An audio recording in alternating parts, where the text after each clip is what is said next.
Righty, good morning everyone.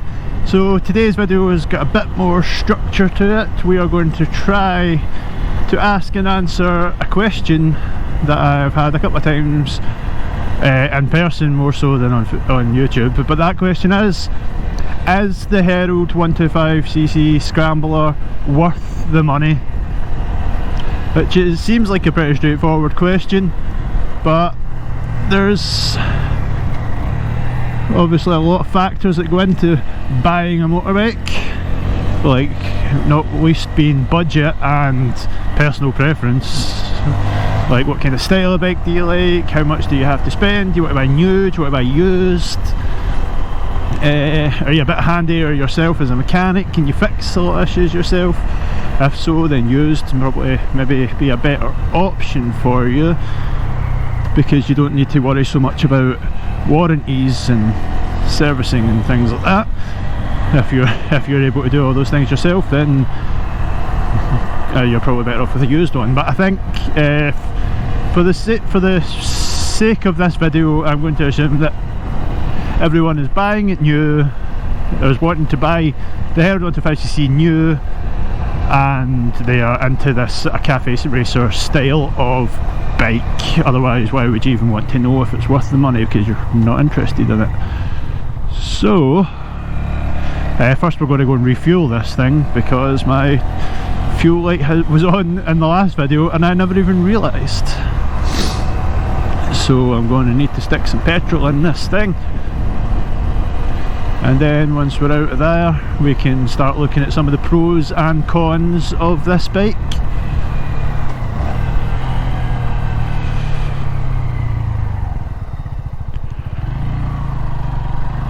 And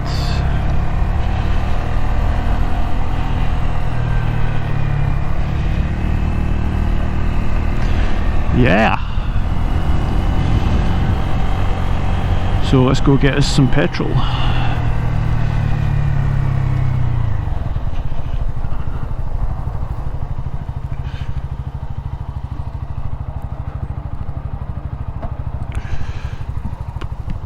Alrighty, hopefully I don't have to take my helmet off for this.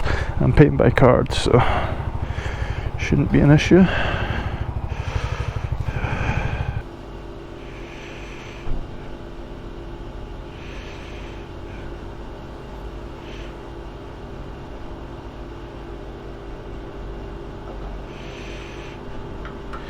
I'll do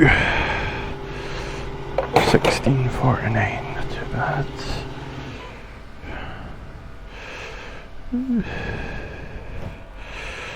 Right.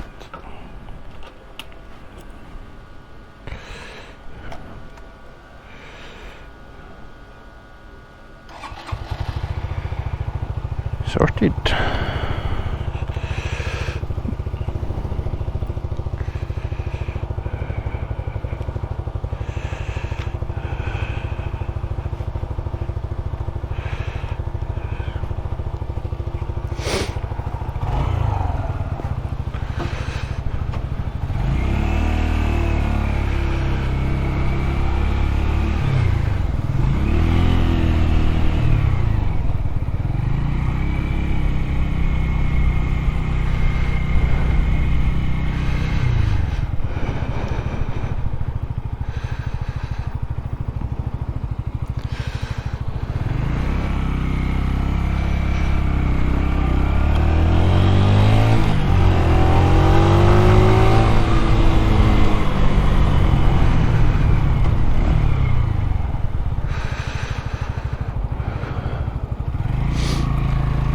So yes, let's start to talk about some of the benefits of this bike.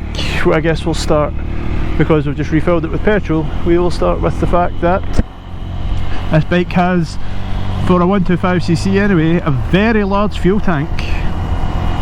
Can't remember the exact size, I think it might be 18 litres, which I don't know about other bikes, but compared to the CBF is a fairly large petrol tank.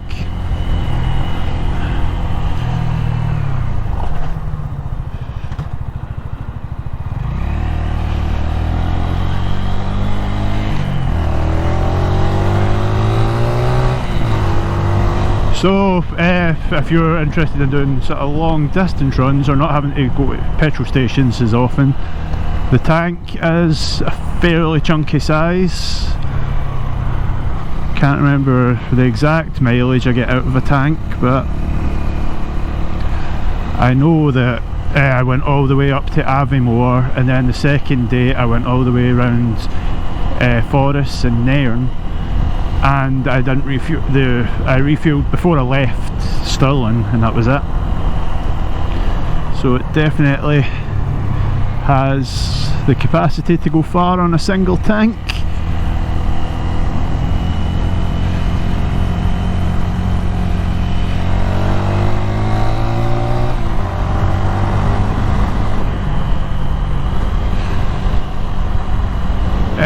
Other benefits to it are the riding position is a lot comfier than certain bikes. So if you're like me and you're starting to get old and your back gets sore and your neck gets sore and your legs get cramps, then honestly it's a lot comfier sitting than even the CBF, which has still got quite an upright seated position as well. But yeah, so that one. I think we'll talk about the value of the bike first, like how much it costs. That is probably going to be most people's sticking points. I know on Herald's website they advertise the bike about 2100, 2200 for the bike. That won't include on the road costs or anything like that. And I know a lot of dealerships will add a bit on top of that. So when I bought the bike, I was, I believe, £2,650 on the road, everything ready to go, and I basically picked it up within the week. So as far as brand new 125s go, I think it's definitely on the lower end of the price scale, because even Lex Motos and things like that are starting to be about £3 grand, £3.5 grand each to buy brand new. So it's definitely on the lower end of the price scale. If you have to have a new bike, this is probably one of the cheapest ones you're going to find. But again, that's if you want to have a new bike. You could find plenty of cheaper second-hand ones, probably better bikes. And if you wanted to extend out your budget a bit more, I think my CBF brand new was about 3,500. So there's a lot of wiggle room there. If you've got an extra 1,000 or 2,000 to play with, there's a lot of wiggle room you can use to get new bikes. But for the Herald itself, if you're looking for a sort of cheaper bike, then it's probably the best value for money you're going to get price wise. I will say, obviously I've had one issue with this bike. If this is your first video of mine you're watching, I have had one issue with this bike, and that was a wiring issue, which I know a lot of Chinese import bikes have. And even after the wiring issue was fixed, when I went to pick up the bike, the mechanic said the wires were just a mess inside the bike. They weren't really cable tied, they weren't taped, they weren't in any sort of order, they were just a jumbled mess, he said. So that would be something I'd maybe watch out for. That could just be this bike. Maybe it was an apprentice's day to build a bike or something, I don't know. It could just be this one. This is just from my experience of the bike. This guy is right up my arse. This is technically a 30, I don't know why he's right up my arse. And yeah, so price wise, honestly, taking out all that, like cons, it definitely doesn't have as much power as a lot of bikes. It's heavier. It's still a 125, so it's not heavy, but it's heavier than any other 125 I've been on, which has all been sort of semi-sporty bikes like the Yamaha YBR, the CBF. It's definitely heavier than all of those, so that's probably why it doesn't have as much punch. It'll get up to the same sort of top speeds, about 65, 70, as most 125s, but it will take you longer to get there. It'll take you longer to get up to that sort of speed. So if power's your thing, as much as you can have on a 125, then maybe not. But like I said, it does go the same sort of top speeds. So if, like, I don't know, I'm terrible at wording things. I really need to start rating myself at PowerPoint, like points and scripts and things. I have no idea. But yeah. So we still have not answered the question, is it worth the money? I'm giving you pros, I'm giving you cons. In my opinion, I think it was worth the money, because it wasn't a lot of money, and I've had very little issues with it. It's not recommended to go on big long runs on these bikes, but I think my trip to Aviemore proves you can, and I wouldn't really blame the long run for the wiring issue. Although it does mean if you are going a long run, you have to sort of have some sort of preparation, at least like RAC or something in place in case something does go wrong with it.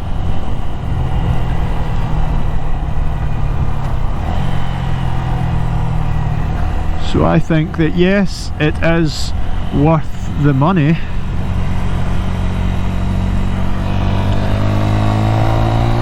But I will push it out and once again backtrack and say, but it is all about personal preference and budget, and what style of bike you want, and what style you like, and how you like to ride. And there's so many things going to buying a bike that it's hard to just say, yes, you should buy this.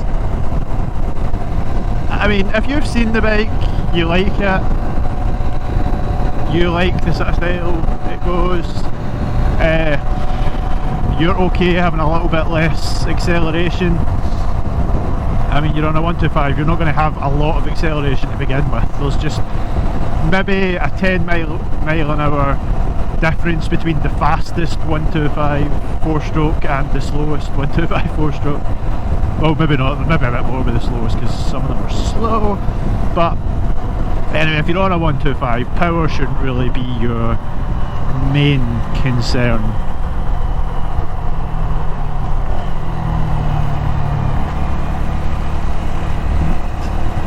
I get dug up yesterday for having bad lane positioning on that roundabout, so I'll be sure to not cut through the middle this time.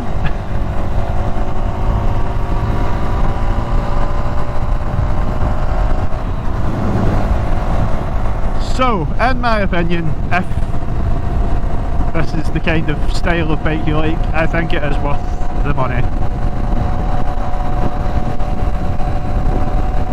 And you know, you can want to try it out. I'll give you a hint. If you are sort of in the same area as me and you haven't done your CBT yet, or you need to reset your CBT or anything like that, and you are interested in one of these bikes, Cameron Motorcycles in Alva has one. I think they sell these, but they also sell gear and stuff like that, and they also do training like CBTs and Mod 1s and Mod 2s and DES and all that. So if you are wanting to reset your CBT or haven't set your CBT and you want to try one of these out, they have one as for use on their CBTs, so you can use it like for your CBT if you're not using your own bike.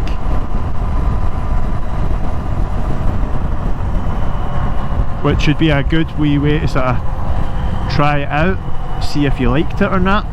Oh god, these people always go so slow around here. Why the fuck are we doing it 30?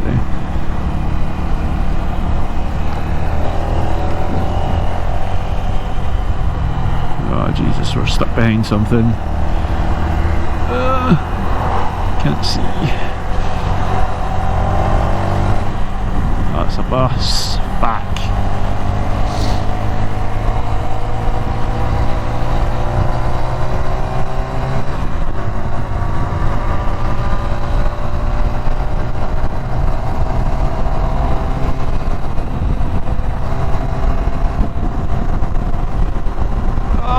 to speed up now, I can pull back in.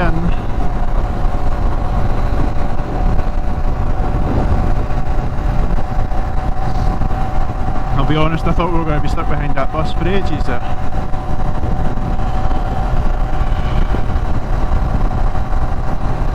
Oh.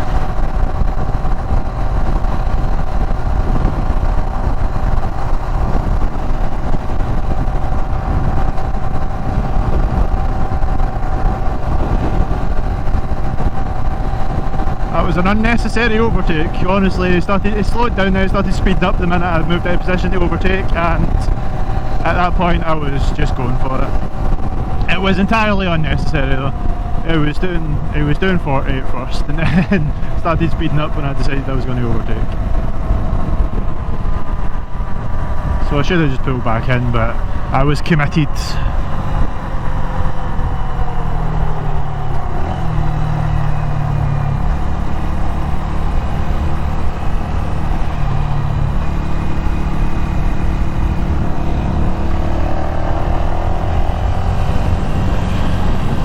So, have we even answered the question? I don't know if I've answered the question. I think it comes down to a lot of preference. I've told you some good things, I've told you some bad things. I'm trying to be open and honest about it. But I think in the end, it's hard to decide if someone will like a bike or not. It's up to them. And I enjoy it. That's sort of the biggest thing we're going to get out of this, is I enjoy riding it. So maybe you will too, I don't know. Like I said, if you've not sat your CVT before, or if you could maybe even ask them if they'd let you test ride it before. And you know, yeah.